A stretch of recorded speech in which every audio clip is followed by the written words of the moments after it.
আলাইকুম ওয়া রাহমাতুল্লাহি ওয়া বারাকাতুহু। নারায়ে তাকবীর, ডান হাত তুলে নারায়ে রিসালাত। আসলে আমরা বক্তব্য দেওয়ার জন্য আসিনি, ব্যক্তিগতভাবে আমি আসছি আমার সম্মানিত বড় ভাইকে বলার জন্য।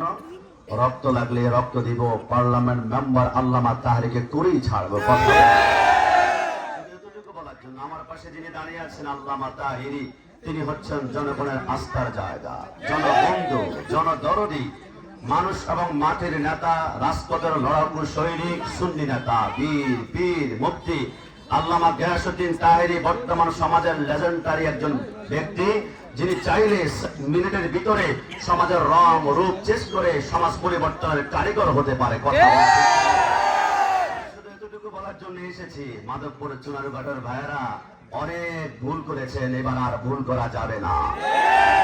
তাহিরি হচ্ছেন নবীদের আদর্শিক সৈনিক। একবার সিল মেরে দেখুন, খোদার কসম, টেন্ডারবাজি থাকবে না, দুর্নীতি থাকবে না, চাঁদাবাজি থাকবে না, থাকবে না, থাকবে না।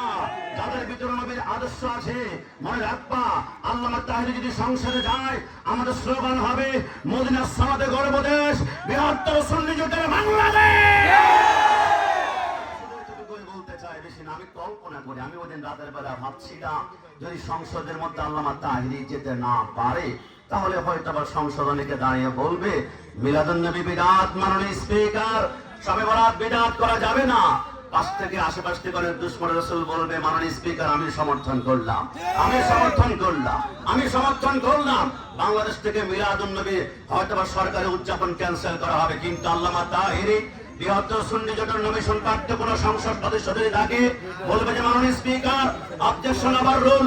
আমি জানাতে চাই, আমি বলতে চাই, যারা মিলাদুন নবী বিদআত বলে, এদের সামনে কোরআন খোলা হবে, হাদিস খোলা হবে, দলিল দেওয়া হবে, বহস করা হবে, সমস্ত বাতিলের মাথা নুয়ে দিয়ে হকের পতাকা সংসদে পথ পথ করে উঠবে। কথা বলা ঠিক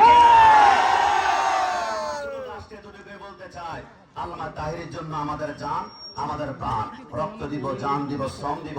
আল্লামা তাহিরির জন্য ডু অর ডাই, কর অথবা মর। আমরা এই জন্য সর্বশেষ জয় হোক সুন্নি জামাতের, জয় হোক মোমবাতির, জয় হোক মানবতার, জয় হোক আল্লামা তাহিরি। নারে